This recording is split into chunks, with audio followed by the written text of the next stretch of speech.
Olá, tudo bem? Eu sou Antônio Carlos, presbítero na Igreja Presbiteriana de Bragança Paulista. Hoje nós vamos estudar mais uma vez na nossa escola dominical mais um trecho desse livro, Jesus pela ótica do Oriente Médio, que nós temos trabalhado já por várias semanas. Hoje é a parábola do bom samaritano, que está em Lucas 10, 25 a 37. Peço que você se inscreva no canal da igreja, compartilhe esses vídeos com as pessoas que você conhece, sua família, seus familiares, amigos, e deixe o seu like, deixe sua pergunta. Isso é bastante importante para nós. Hoje nós vamos falar então da parábola do bom samaritano. Peço que você abra sua Bíblia em Lucas capítulo 10, 25 a 37. Acompanhe comigo. Diz assim a palavra de Deus. E eis que certo homem, intérprete da lei, se levantou com o intuito de pôr Jesus à prova e disse-lhe: Mestre, que farei para herdar a vida eterna? Então Jesus lhe perguntou: Que está escrito na lei? Como interpretas? A isto ele respondeu: Amarás o Senhor teu Deus de todo o teu coração, de toda a tua alma, de todas as tuas forças e de todo o seu entendimento. E amará o teu próximo como a ti mesmo. Então Jesus lhe disse: Respondeste corretamente, faze isso e viverás. Ele, porém, querendo justificar-se, perguntou a Jesus: Quem é o meu próximo? Jesus prosseguiu dizendo: Certo homem descia de Jerusalém para Jericó e veio a cair em mãos de salteadores, os quais, depois de tudo lhe roubarem e lhe causarem muitos ferimentos, retiraram-se, deixando-o semi-morto. Casualmente descia um sacerdote por aquele mesmo caminho e, vendo-o, passou de largo. Semelhantemente, um levita descia por aquele lugar e, vendo-o, também passou de largo. Certo samaritano, que seguia o seu caminho, passou-lhe perto e, vendo-o, compadeceu-se dele. E chegando-se, pensou-lhe os ferimentos, aplicando-lhes óleo e vinho, e colocando-o sobre o seu próprio animal, levando-o para uma hospedaria e tratou dele. No dia seguinte, tirou 2 denários e os entregou ao hospedeiro, dizendo: Cuida deste homem, e se alguma coisa gastares a mais, eu te indenizarei quando voltar. Qual destes 3 te parece ter sido o próximo do homem que caiu na mão dos salteadores? Respondeu-lhe o intérprete da lei: O que usou de misericórdia para com ele. Então lhe disse: Vai e procede tu de igual modo. Esse texto, então, do bom samaritano, uma parábola clássica dentre as parábolas de Jesus, está em Lucas capítulo 10, de 25 a 37. Meus irmãos, essa parábola tem 2 rodadas de diálogo entre Jesus e um especialista na lei religiosa. A gente pode dizer que, comparado aos tempos de hoje, este homem seria um jurista, entendia muito da lei. E é necessário que a gente compreenda dentro do contexto social do primeiro século, para que a gente tenha uma compreensão mais adequada desta parábola. Vocês percebam que no começo do texto, diz assim: Eis que um certo homem, intérprete da lei, se levantou. Preste atenção nesse detalhe. Se levantou com o intuito de pôr Jesus à prova. Isso fazia parte da cultura do Oriente Médio. O professor sentava e o aluno que queria fazer alguma pergunta em respeito ao professor se levantava. Mas percebam, meus irmãos, que no texto ele se levantou com o intuito de pôr Jesus à prova. Então, assim, esse levantar do jurista, ele não tem nada de humildade ou de reverência ao professor. Pelo contrário, ele levantou de forma arrogante para inquirir Jesus, para testar Jesus. A gente percebe isso porque o próprio texto diz, para pôr Jesus à prova, e o tipo de pergunta que ele faz. A pergunta dele tem trapaças embutido na pergunta. Nós vamos observar isso agora, ok? Observe então na primeira pergunta. Ele diz assim: Como posso herdar a vida eterna? Vejam, meus irmãos, que essa pergunta ela é arrogante. Porque uma pessoa humilde, uma pessoa que está interessada em aprender, ele faria a pergunta de uma outra forma. Como posso obedecer a Deus, por exemplo? Né? E o jurista está imaginando que ele poderia pegar Jesus ali numa resposta atravessada, né? e colocar ele em descrédito.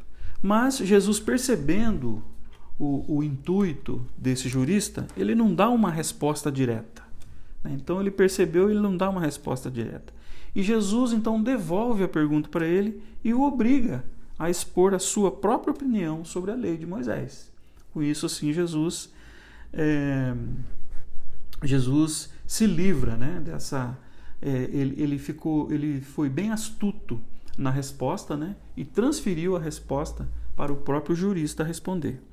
Na verdade, meus irmãos, a pergunta do jurista ela é imperfeita, ela tem um defeito, né? Porque ele pergunta como faço para herdar a vida eterna. Então ele está falando de herança, né? Herança, meus irmãos, é um presente que um membro da família deixa para alguém da sua família, né? Aquela pessoa não precisa fazer nada para receber aquela herança. Ou então, se a pessoa pertence a uma família com muitos bens, a herança é um direito dela, independente do que ela faça. E ele pergunta, o que eu tenho que fazer para herdar a vida eterna? Né? E assim, olha, a herança não é um pagamento por serviços prestados. Não é porque você prestou um serviço ou você fez alguma coisa que você vai participar daquela herança. Né? Então, a herança tem essa característica, né? É direito da pessoa. Não tem o que eu possa fazer para herdar alguma coisa, a não ser pertencer a uma família, né? Então, assim, e ele, como jurista, sabe muito bem as características de uma herança, né? Então, por que ele está perguntando aquilo? Né? Então, está aí a trapaça, né? O engodo que ele está querendo colocar na pergunta dele, né? Muito bem. E a resposta do jurista, quando Jesus devolve a pergunta para ele, ele responde da seguinte forma: amarás o Senhor teu Deus de todo o teu coração, de toda a tua alma, de todas as tuas forças e de todo o entendimento. E amarás o teu próximo como a ti mesmo. Ele respondeu para Jesus um resumo dos mandamentos que o próprio Jesus tinha feito, né? Então, e há um fato interessante aqui, meus irmãos, nesse resumo que Jesus fez, porque essas frases, né, esses textos, amarás ao teu Deus e amarás ao teu próximo, são textos que já estão na Bíblia, no Velho Testamento. No Antigo Testamento tem essas frases. O amarás o teu próximo está em Levítico 19, 18. E amarás ao teu Deus está em Deuteronômio 6, capítulo 5. Nesta ordem, amarás o teu próximo e amarás o teu Deus. Vocês percebem, meus irmãos, que ao invés de manter essa ordem canônica, né, a ordem como foi escrito, Jesus inverte a ordem. Ele diz primeiro, amarás o teu Deus, no resumo que Jesus faz, ele põe, amarás o teu Deus primeiro e amarás o teu próximo em segundo lugar. Isso tem um motivo, meus irmãos, porque a experiência mostra para nós que amar o teu próximo, né, enquanto o seu coração ainda não está cheio do próprio amor de Deus, não acontece. Isso é difícil de acontecer, porque a energia, a motivação para alguém doar amor ao próximo vem do próprio Deus. Uma outra questão, meus irmãos, está com relação às reações de quem recebe o amor. Muitas vezes quem recebe o amor do seu próximo, ele reage com indiferença, com hostilidade, ao invés de demonstrar pelo menos uma gratidão, né? E aí a pessoa que demonstrou o amor se sente desiludida e frustrada, porque ela estava de olho na reação de quem recebe o amor, né? E fica frustrado. Mas, por outro lado, meus irmãos, se a pessoa primeiro, demonstra o seu amor em gratidão ao amor que ela já recebeu de Deus, ela não espera nada disso, ela não espera nenhuma recompensa por demonstrar aquele amor. Ou seja, o amor de Deus a sustenta primeiro, para depois ela ter condições de amar o teu próximo. Então, por conta disso é que Jesus inverteu a ordem canônica. Primeiro, amarás o teu Deus, em seguida, amarás o teu próximo. Muito bem, meus irmãos. E aí o jurista dá essa resposta e Jesus diz para ele, muito bem, siga o seu próprio conselho, siga esse princípio e você vai herdar a vida eterna. Ok? Muito bem. Finaliza aqui o primeiro diálogo entre o jurista e Jesus. Mas, para o jurista, ele ainda desperta mais uma pergunta. Ele querendo justificar-se, né? Esse justificar-se é no sentido de tornar-se justo, né? Então, ele na intenção de justificar-se, ele pergunta, mas Jesus, quem é o meu próximo? É aí então que abre espaço para que Jesus responda àquele jurista com essa clássica história, essa clássica parábola do bom samaritano. A primeira cena então, meus irmãos. Um homem descia de Jerusalém para Jericó e caiu na mão de assaltantes, que o roubaram, depois de espancá-lo,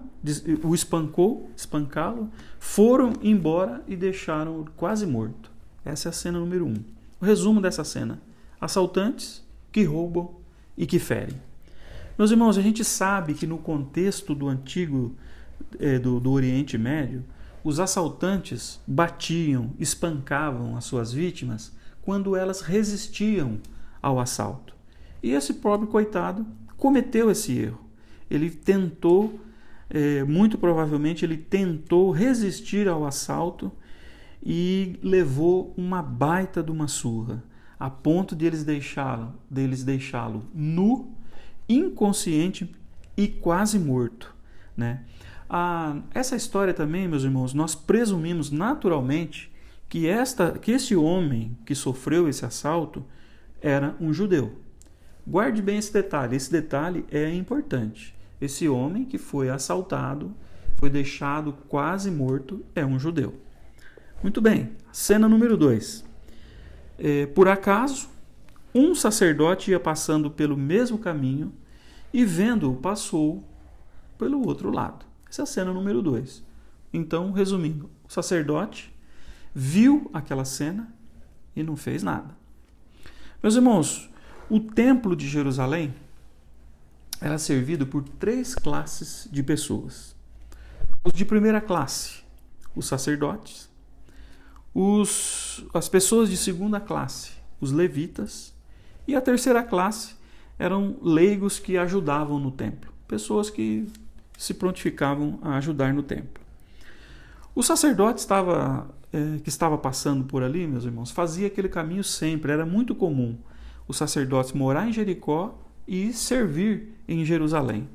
E ele fazia esse caminho muitas vezes. Então eles subiam para Jerusalém para a sua missão, ficava lá praticando o sacerdócio por 2 semanas. No final dessas 2 semanas, voltavam para suas casas em Jericó. Os sacerdotes, meus irmãos, eram uma corporação hereditária, ou seja, o sacerdócio passava de pai para filho. Por conta disso, eram pessoas muito ricas, pessoas poderosas de dinheiro. Na verdade, eles formavam uma elite da sociedade e que tinham muito prestígio na sociedade judaica. E como uma pessoa de posse, ele muito provavelmente estava fazendo aquele caminho a cavalo, ele não estava andando a pé. Uma pessoa de primeira classe, um sacerdote pertencente à elite, ele estava passando em cima de uma montaria, né? Muito provavelmente. E veja, meus irmãos, ele tinha todas as condições de transportar aquele homem, colocar em cima do seu cavalo e ajudá-lo, né? Mas não o fez. Naquele tempo, meus irmãos, assim como hoje, as pessoas eram reconhecidas primeiro pela roupa que ele está usando, pela língua que ele fala e pelo sotaque que ele pratica. Por exemplo, nós somos brasileiros. Nossa língua é o português. Então alguém me vê falando, ele é brasileiro, pela língua é brasileiro. E pelo sotaque, esse sotaque é do interior do estado de São Paulo. Então a gente identifica muito as pessoas dessa forma. Então, um brasileiro fala o português, mas tem o sotaque carioca, então é do Rio de Janeiro. Tem o sotaque nordestino, de alguma região do Nordeste. Então, assim como naquele tempo, assim como hoje, naquele tempo era assim também que se identificava as pessoas. E o homem que estava ferido ali na beira da estrada, meus irmãos, ele estava inconsciente, ou seja, não podia falar, não dava para saber, não dava para conversar com ele, para ver que língua ele falava, para ver que raça que ele era, nem de que região ele era, pelo fato de estar desacordado. E também não dava para identificá-lo pelas roupas, ele estava quase nu, ou talvez nu. Os bandidos deixaram ele num estado assim lamentável, desacordado, nu, ferido ali, quase morto. Muito bem, meus irmãos. Agora vamos pensar com a cabeça do sacerdote. Se por um acaso o sacerdote se aproximasse daquele homem que estava quase morto, ou se ele estivesse morto, ele ficaria cerimonialmente impuro. E ele teria que, para ele se purificar novamente, ele teria que voltar para Jerusalém, fazer todo um ritual de purificação, no qual ia demorar mais uma semana para ele voltar para casa. Então, ia dar muito trabalho para ele fazer esse processo de purificação. Ele se aproximaria, meus irmãos, se aquela pessoa fosse um judeu. Se fosse, porventura, uma pessoa de outra raça, se ele tivesse condições de identificar quem estava ali, e se fosse de outra raça, segundo a lei dele, ele não tinha obrigação nenhuma de ajudar. Ele só teria obrigação se aquela pessoa fosse um judeu, se ele tivesse a certeza que aquela pessoa fosse um judeu. Mas ele pensou então na sua pureza cerimonial, falou, eu não vou arriscar a minha pureza cerimonial, tem que fazer esse processo de purificação tudo de novo. Seguiu o caminho e foi embora. E pensou, além do mais, pode até ser de outra raça, se for de outra raça, então não tem obrigação nenhuma de ajudar essa pessoa. Então, em detrimento da lei, ele seguiu a lei ele seguiu perfeitamente. Ele estava amparado pela lei. E não ajudou aquela pessoa.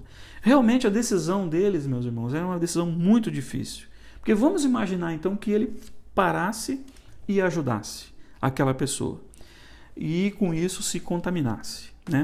Se por um acaso ele tentasse servir no altar em estado de impureza, os outros sacerdotes, colegas deles, poderiam apedrejá-lo no pátio do templo até a morte. Então veja como eles levavam a sério essa questão da impureza e da contaminação. Então assim, ele ficou com medo também por causa dessa questão. Ele poderia ser morto por conta dessa situação. Era um risco enorme. Então, melhor coisa, passa em volta, nem dá bola e sai fora. E não ajuda aquele homem. Muito bem, meus irmãos. A terceira cena. De igual modo, também um levita chegou àquele lugar e quando viu o homem, passou de longe, passou por outro lado e também foi embora. Não fez nada. O levita vê e também decide não fazer nada. Meus irmãos, a função do levita no templo era assistente do sacerdote. Esse levita talvez soubesse que tinha um sacerdote na frente dele, no caminho. Talvez ainda até, meus irmãos, ele fosse o assistente daquele próprio sacerdote. Uma vez que o sacerdote passou de largo e não fez nada, quem sou eu, um simples levita, para fazer alguma coisa? Eu que sou um mero levita, vou ofuscar o brilho de um sacerdote? Eu vou tomar uma decisão diferente do que um sacerdote tomou? De jeito nenhum. Se ele fizesse isso, o que pareceria? Que ele estava querendo dizer assim, olha, eu sou um levita, mas conheço a lei melhor que um sacerdote? Não podia fazer isso. Além disso, meus irmãos, ele também estava indo para Jericó, provavelmente conhecia, provavelmente ia encontrar aquele sacerdote naquele final de semana lá em Jericó. Como que ele ia encarar o sacerdote? O sacerdote se negou a ajudar e ele vai lá e ajuda a um estranho. Seria um insulto para aquele sacerdote. Então, o levita toma a mesma decisão. Não vou passar de largo e não vou fazer nada. Muito bem, meus irmãos. Vamos para a quarta cena, então. Mas um samaritano que ia de viagem aproximou-se e, quando viu, teve compaixão dele. Então, resumindo essa cena, o samaritano vê e demonstra a sua compaixão. Uma atitude totalmente diferente daquelas duas pessoas que tinham passado, diferente do sacerdote e do levita.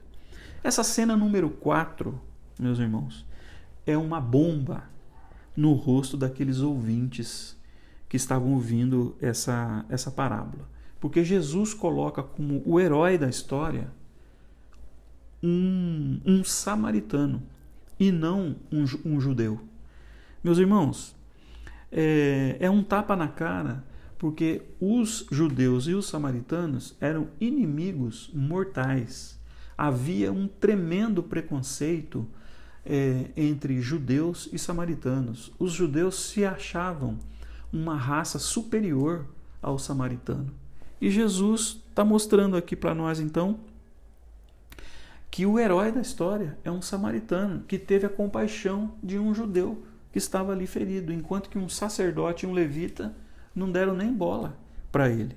Então aquela plateia que estava ouvindo ali, a maioria deles judeus, talvez eles conseguissem elogiar um bom judeu, mas um bom samaritano, jamais. Isso não aconteceria jamais. E, ao contrário do que aqueles dois viajantes, o samaritano foi a pessoa movida por compaixão e que atendeu aquele homem. Muito bem. A cena número 5. Ele foi até o homem, enfaixou-lhe as feridas e aplicou azeite e vinho sobre elas. Presta atenção nos detalhes, meus irmãos. Enfaixou e aplicou. Não seria o certo o contrário? Né? Ele aplicar o remédio primeiro para depois enfaixar? Muito provavelmente, meus irmãos, isso aconteceu porque aquela vítima tinha cortes profundos, que talvez precisasse até de pontos. Por isso que ele dá prioridade a enfaixar primeiro a ferida, para depois aplicar o azeite, que tinha a função de limpar a ferida, e o vinho, que tinha a função de desinfetar aquele ferimento. Né? Então, por isso que ele tem essa opção ele partiu para essa opção, enfaixa primeiro, depois em cima dos curativos é que ele foi colocar o azeite e o vinho. Então, por conta da gravidade dos ferimentos que aquela pessoa apresentava. Meus irmãos, mas isso não tem grande importância. O que importa mesmo é que aquele samaritano estava usando todos os recursos disponíveis que ele tinha para ajudar aquele homem. Então ele estava usando o azeite, ele estava usando o vinho, ele estava usando tecido para enfaixar, ele estava usando a sua montaria para transportar, ele estava usando o seu tempo, ele estava usando a sua energia, ele estava usando o seu dinheiro para cuidar daquele homem ferido. Né? Na verdade, meus irmãos, esse samaritano, ele está dando algo muito raro para essa pessoa. É um amor sincero, sem nenhum interesse na honra de estar ajudando alguém, sem nenhum interesse num elogio, né? Não estava buscando elogio por aquilo que ele estava fazendo. Muito pelo contrário, ele estava com disposição para suportar angústia, suportar sofrimento. Ele estava pagando um alto preço. ele estava demonstrando naquela atitude dele um amor extraordinário. Ele foi muito além do convencional, muito além do trivial. Muito bem, meus irmãos, na sexta cena. Em seguida, ele pôs sobre a sua própria montaria, levou para uma hospedaria e cuidou dele. Veja, meus irmãos, como se não bastasse cuidar do homem ali, ele colocou em cima da sua montaria, levou para uma hospedaria e cuidou dele. Quando ele faz isso, meus irmãos, o samaritano está arriscando a sua própria vida para cuidar daquele homem. Porque a hospedaria, ela ficava num território judeu e ele era um samaritano. Pessoas que os judeus não suportavam. Veja a disposição desse samaritano. Veja até onde ele vai para ajudar aquele homem. Porque um samaritano não estaria seguro numa cidade judia, onde carregando um judeu ferido, né? Não sabemos como aquela comunidade poderia encarar aquela situação. O homem estava desfalecido, não tinha condições de falar, né? Muito provavelmente, pelo ódio que existia entre eles, esse samaritano aí judiou desse judeu, vamos nos vingar dele agora, né? Então, por isso a necessidade então de ele ficar todo cuidadoso, né? Ele não estava seguro ali, né? Muito bem, meus irmãos. Aí vem a cena número 7, né? Como se ajudou, depois transportou ele para a hospedaria, cuidou dele, já fez demais. Mas acha que ele parou por aí? Não. No dia seguinte, pegou 2 denários, entregou ao hospedeiro e disse: cuide dele. Quando eu voltar, reembolsarei tudo que você gastar a mais. Né? Então, ele vai além para ajudar aquele homem. 2 denários, meus irmãos, é mais ou menos 2 semanas naquela hospedaria. Pagaria os custos dele por 2 semanas naquela hospedaria. Depois que ele deu os 2 denários, muito provavelmente ele saiu fugido, escondido daquela cidade. Por conta disso que eu já contei. Ele estava num território judeu e era um samaritano. Mas vejam, meus irmãos, o cuidado que ele tem com esse homem. Por que ele pagou adiantado 2 denários e se comprometeu a pagar mais se caso fosse necessário? Naquela época, quando uma pessoa não podia pagar as suas dívidas, ela poderia ser transformada num escravo até que ele conseguisse pagar. Então, esse samaritano está preocupado até com a liberdade desse judeu. Estava preocupado com a situação financeira dele, a ponto dele não se transformar num escravo, porque isso era o costume, isso poderia acontecer. Então, o que ele está fazendo aqui, ele está até compensando aquele judeu com o prejuízo que ele teve por conta dos assaltantes. Né? O judeu mesmo deveria ter pago, mas ele não tinha condição. Ele foi lá e pagou. Então, fez esse depósito inicial e se comprometeu a liquidar a fatura final quando ele voltasse. Veja até aonde vai a preocupação desse samaritano. Né? Muito bem. E a 8ª cena, então, Jesus pergunta: qual desses 3 você acha que demonstrou ter sido o próximo do homem que caiu na mão dos assaltantes? O jurista respondeu: aquele que teve misericórdia dele. Então Jesus lhe disse: vá você e faça o mesmo. Né? Percebam então, meus irmãos, que a pergunta do jurista foi assim: quem é o meu próximo? Né? E essa pergunta, quem é o meu próximo, ela não é respondida diretamente. Em vez disso, Jesus faz essa reflexão desta parábola, né? E mostra uma questão muito maior, que é de quem eu devo me tornar próximo. Né? Então, é diferente de quem é o meu próximo. Na verdade, a pergunta é: de quem eu devo me tornar próximo? De quem eu devo me tornar próximo? E a resposta, meus irmãos, é essa aí que está na sua cabeça. Eu devo ser próximo de qualquer pessoa que estiver passando necessidade, independente de raça, credo, ou cor, ou língua, situação social, não importa. O próximo em questão aqui foi o samaritano. Ele foi próximo daquele homem ferido, tá? Então Jesus inverte, meus irmãos, mostra que a questão é muito maior. Não é quem é o meu próximo. Quem é meu próximo que eu posso ajudar, né? É o contrário, é uma atitude que tem que sair de nós e nós devemos fazer a pergunta assim: de quem eu posso ser próximo? De quem eu posso ajudar? Para quem eu posso estender a minha mão? É o contrário, né? É uma pergunta que exige uma iniciativa nossa. De quem eu posso ser próximo? E a resposta: de qualquer um que esteja passando por necessidade. Ok? Então essa é a parábola do bom samaritano.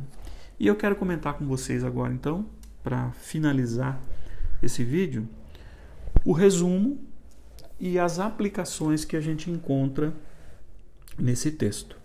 A primeira delas, meus irmãos, é com relação à vida eterna, que é a primeira pergunta do jurista. O que eu devo fazer para herdar a vida eterna?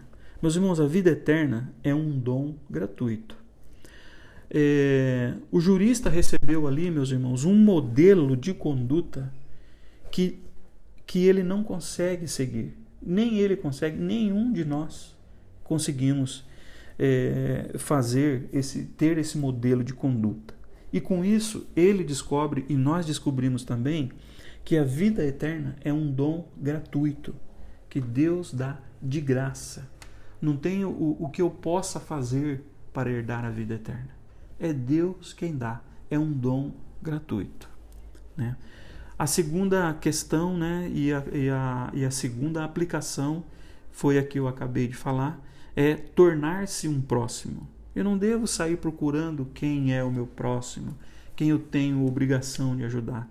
É o contrário, de quem eu posso ser próximo, né? Então, está inserido aqui a iniciativa minha. Eu preciso ter essa iniciativa. De quem eu posso ser próximo, né? E a resposta: o seu próximo é qualquer pessoa que esteja passando por necessidade. Não importa a língua, não importa a raça e nem a religião. A terceira aplicação, meus irmãos, mostra para nós os limites da lei. A compaixão de alguém ultrapassa qualquer exigência da lei. O sacerdote e o levita, meus irmãos, não conseguiram achar brecha na lei para ter compaixão de alguém. Eles estavam seguindo a lei fielmente.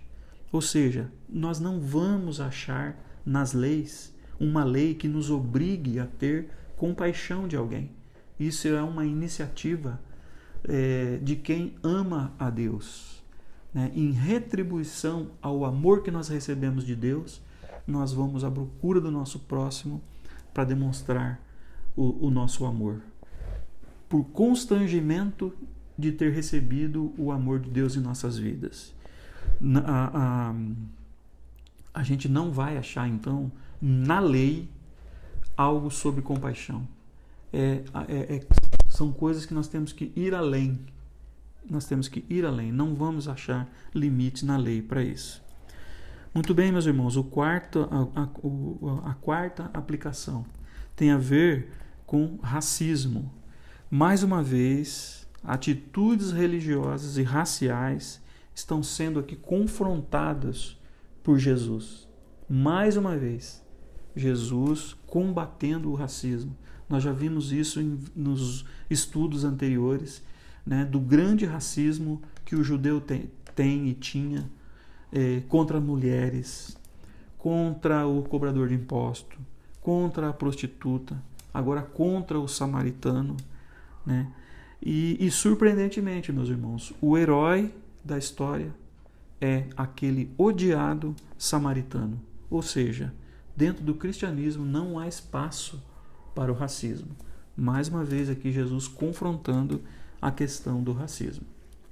Muito bem, meus irmãos, a quinta e última aplicação é sobre a cruz, né? O bom samaritano dá uma valiosa demonstração de um amor inesperado, surpreendente, extraordinário, né? Ele arrisca sua própria vida para ajudar aquele homem ferido. Meus irmãos, isso te lembra alguém? Arriscar a sua própria vida para ajudar um homem ferido? Com certeza, meus irmãos, aquele homem ferido nunca mais será o mesmo. Ele foi atingido por um amor tremendo, extraordinário. Jesus está demonstrando para nós aqui, meus irmãos, uma parte do significado da sua própria morte. Por isso que a aplicação aqui tem o nome de a cruz, né? Jesus está falando de si mesmo. Aonde nós podemos encontrar um amor extraordinário dessa forma, de alguém que se arrisca, que dá a sua vida para uma outra pessoa ser salva? Então, Jesus está falando de si mesmo. Já está dando uma dica aqui, olha, que eu sou essa pessoa, eu sou capaz desse amor inesperado. Ok? Muito bem, meus irmãos, era isso que eu tinha para hoje. Compartilhe comigo qual foi a experiência que você já teve de ser o próximo de alguém ou de receber alguém como próximo. Conte para mim, compartilhe comigo, deixe lá o seu like, se inscreva no canal da nossa igreja, porque isso é importante para nós, ok? Muito obrigado pelo seu tempo, até mais.